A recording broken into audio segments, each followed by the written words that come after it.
ಇವರು M V Shivaramu ಹಾಸನದವರು. ಇವರು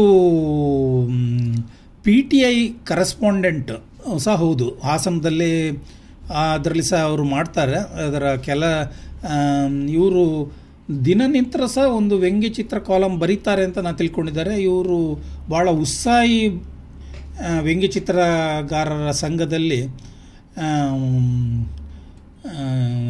ಪ್ರವೃತ್ತಿ ತೊಡಗಿಸಿಕೊಂಡಿದ್ದಾರೆ. ಹಾಸನದಲ್ಲಿ ಸ್ಥಳದಲ್ಲೇ ಬರುವ ವ್ಯಂಗ್ಯಚಿತ್ರದ ವ್ಯವಸ್ಥೆಯಲ್ಲಿ ನಮ್ಮ ಕೊಡಗು ಸಂತ್ರಸ್ತರಿಗೆ ಇವರ ಪಾತ್ರ ಭಾಳ ದೊಡ್ಡದು. ಇವರು ಹಾಸನದವರು. ಇವರು ಡಾಕ್ಟರ್ ಟಿ ಗೋವಿಂದರಾಜು. ಇವರು MTV ಆಚಾರ್ಯರ ಶಿಷ್ಯರು ಚಿತ್ರಕಲೆಯಲ್ಲಿ. ಆದರೆ ಇವರು ಜಾನಪದದಲ್ಲಿ PhD ಪಡೆದಿದ್ದಾರೆ.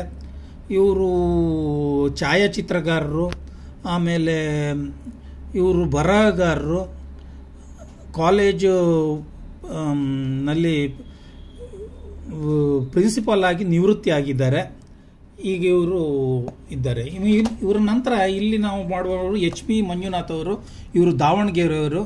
ಇವರ ವಿಶೇಷ ಏನಂದರೆ ಪ್ರಜಾವಾಣಿಯ ದಿನಪತ್ರಿಕೆ ಚಿನಕುರುಳಿ ಅಂಕಣ, ಕನ್ನಡಪ್ರಭದ ಸಿಡಿಮದ್ದು, ಸಂಯುಕ್ತ ಕರ್ನಾಟಕ ಚುಚ್ಚುಮದ್ದು 3 ಎದುರುಪುಟದ ವ್ಯಂಗ್ಯಚಿತ್ರ ಪುಸ್ತಕದಲ್ಲಿ ಎದುರುಪುಟದ ಪಾಕೆಟ್ ವ್ಯಂಗ್ಯಚಿತ್ರ ಬರೆದಿದ್ದಾರೆ.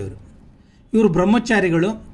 ಇವರು ಸೈಕಲ್ನಲ್ಲಿ ಹೋಗಿ ತಮ್ಮ ಆರೋಗ್ಯವನ್ನು ಮೇಂಟೈನ್ ಮಾಡ್ತಾರೆ. ಇವರು ಛಾಯಾಚಿತ್ರಗಾರರು.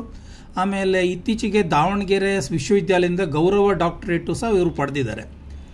ಇವರು ಭಾಳ ವಾಗ್ಮಿಗಳು. ಇವರ ಬ್ರದರ್ ಆನಂದರಾಮ ಶಾಸ್ತ್ರಿ ಸಹ ಅವರು ಪ್ರಖ್ಯಾತ ಬರಹಗಾರರು. ಇವರು ಭಾಳ ಅವರು ಮತ್ತು ಇನ್ನೊಂದು ಅವರ ಸಾಂಸ್ಕೃತಿಕ ವಿನಿಮಯ ಕಾರ್ಯಕ್ರಮದ ಅಡಿಯಲ್ಲಿ ಇವರು Soviet Union, Russia, Moscow, Leningrad, Tashkent, Sochi ಮತ್ತು ಪಾಕಿಸ್ತಾನದ ಕರಾಚಿಗೂ ಹೋಗಿ ಬಂದಿದ್ದಾರೆ ಅಂತ ಇಲ್ಲಿ ಬರೆದಿದ್ದಾರೆ.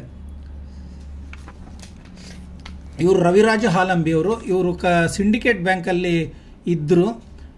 ಇವರು ಉಡುಪಿಯ ಹಾಲಾಡಿಯಲ್ಲಿದ್ದವರು. ಇವರು ನಾರಾಯಣ ರೈ ಕುಕ್ಕುವಳ್ಳಿ. ಇವರು ಪದವೀಧರ ಅಧ್ಯಾಪಕ, ನಿವೃತ್ತವರು. ಪ್ರಕೃತ ಜೇನು ಕೃಷಿಕರ ಮಧು ಪ್ರೇಮಿಗಳ ಮಾಧ್ಯಮ ಜೇನು ಮಾಸಿಕ ಪತ್ರಿಕೆಯ ಪ್ರಧಾನ ಸಂಪಾದಕರಾಗಿದ್ದಾರೆ. ಇವರು ಜೀವನ್ ಶೆಟ್ಟಿ. ನಮ್ಮಲ್ಲಿ 3 ಅಣ್ಣ ತಮ್ಮಂದರು ಒಟ್ಟೊಟ್ಟಿಗೆ, ಜೀವನ್ ಶೆಟ್ಟಿ, ಹರಿಣಿ ಮತ್ತು ಪ್ರಕಾಶ್ ಶೆಟ್ಟಿ, 3 ಅಣ್ಣ ತಮ್ಮಂದರು. ಇವರು ಬ್ಯಾಂಕ್ ವೃತ್ತಿಯಲ್ಲಿದ್ದವರು. ಇವರು ಗೆರೆ ಬೆರೆ ಎಂಬ ಶೈಕ್ಷಣಿಕ ಸಂಸ್ಥೆಗಳಲ್ಲಿ ಇವರು ತೊಡಗಿಸಿಕೊಂಡಿದ್ದಾರೆ. ಇವರು ಮಣಿಪಾಲದಲ್ಲಿದ್ದಾರೆ. ಇವರು ಉಡುಪಿಯಲ್ಲಿ ವಾಸವಾಗಿದ್ದಾರೆ. ಇವರು MN ಸುಬ್ರಹ್ಮಣ್ಯ. ಇವರು ವ್ಯಂಗ್ಯಚಿತ್ರದ ಸಂಘದಲ್ಲಿ ಪ್ರಾರಂಭದಲ್ಲೂ ಗುರುತಿಸಿಕೊಂಡು ಸಕ್ರಿಯರಾಗಿ ಈಗಲೂ ಅದರ ಬಗ್ಗೆ ಕೆಲಸ ಮಾಡ್ತಾರೆ. ಏನಾದರೂ ವ್ಯಂಗ್ಯಚಿತ್ರದ್ದು ಏನಾದ್ರು ಇದ್ದರೆ ಯಾವ ಊರು ಬಿಟ್ಟು ಬೆಂಗಳೂರಿಗೆ ಬರ್ತಾನೆ ಇರ್ತಾರೆ. ಕುಂದಾಪುರಕ್ಕಾಗಲಿ ಎಲ್ಲಿ ಬಿದ್ದರೂ ಇವರಿದ್ದಾರೆ. ಇವರು ಮರೆಯಲಾಗದ ಅನುಭವ ಗುಂಡೂರಾವ್ ಕಡತ ಯಜ್ಞ ಅಭಿಮಾನಕ್ಕೆ ಬರೆದ ವ್ಯಂಗ್ಯಚಿತ್ರ ಯಜ್ಞಕುಂಡಕ್ಕೆ ಮುಖ್ಯಮಂತ್ರಿ ಕಡತವನ್ನು ಹಾಕುವ ದೃಶ್ಯ ನನ್ನನ್ನು ಪೊಲೀಸ್ ಸ್ಟೇಷನ್ ಹತ್ತಿಸಿತು ಅಂತ ಬರ್ಕೊಂಡಿದ್ದಾರೆ. ಇವರ ಫೇಸ್ಬುಕ್ಕಲ್ಲಿದ್ದಾರೆ. ಇವರು ಜಿಲ್ಲಾ ಆರೋಗ್ಯ ಮೇಲ್ವಿಚಾರಕರಾಗಿ ಶಿವಮೊಗ್ಗದಲ್ಲಿದ್ದಾರೆ. ಇವರ ಮಗ ಅಮೇರಿಕದಲ್ಲಿ ಭಾಳ ಪ್ರತಿಭಾನ್ವಿತ ಮತ್ತು ಅವರಲ್ಲಿ PhD ಅಧ್ಯಯನ ಸಹ ಮಾಡ್ತಾ ಇದ್ದಾರೆ.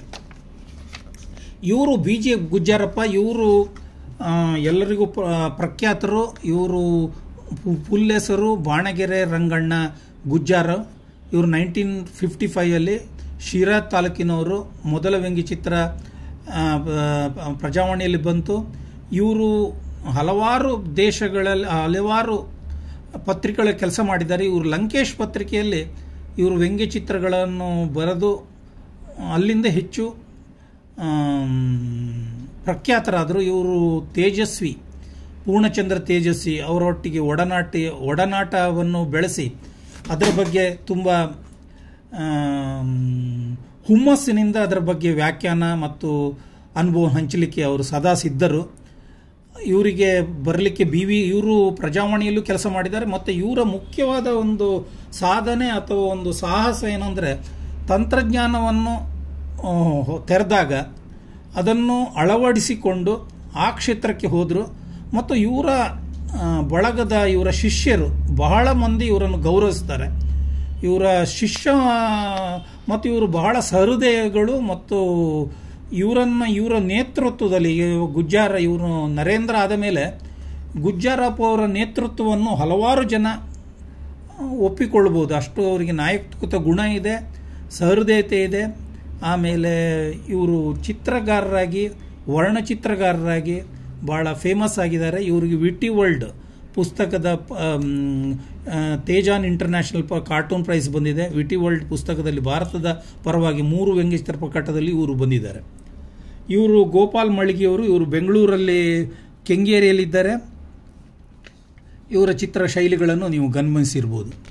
ಇವರು SS ವಿಶ್ವನಾಥ್, ಇವರು ಸ್ಪೆಷಲೈಸ್ಡ್ ಬ್ಯಾಂಕ್ ಕ್ಷೇತ್ರದ ಕಾರ್ಟೂನ್ಗಳನ್ನು ಬರೆದಿದ್ದಾರೆ. ಇವರು 3 ಪುಸ್ತಕಗಳಲ್ಲಿ ಕಾರ್ಟೂನ್ ಸಂಕಲನಗಳು ಬಂದಿದೆ. ಬ್ಯಾಂಕ್ ಕಾರ್ಟೂನ್ ಅಂತ ಸ್ಪೆಷಲೈಸ್ ಕಾರ್ಟೂನ್. ಇವರು ಕಾರ್ಪೊರೇಷನ್ ಬ್ಯಾಂಕಲ್ಲಿದ್ದರು.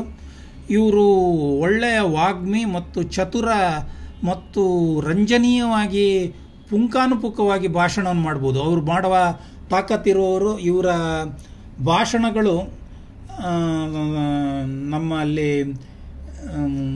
ಅಂತರ್ಜಾಲದಲ್ಲಿ ಇವರ ಭಾಷಣಗಳು ಬಹಳ ಸಿಗುತ್ತೆ. ಅತ್ಯಂತ ರಂಜನೀಯವಾಗಿ, ಸ್ವಾರಸ್ಯಕರವಾಗಿ ಇವರು ಬರೀತಾರೆ, ಮಾತಾಡಬಲ್ಲರು. ಇವರ ವ್ಯಂಗ್ಯಚಿತ್ರ ಪ್ರದರ್ಶನ ಸದ್ಯದಲ್ಲೇ ವರ್ಲ್ಡ್ ಕಲ್ಚರಲ್ಲಿ ನಡೀತದೆ.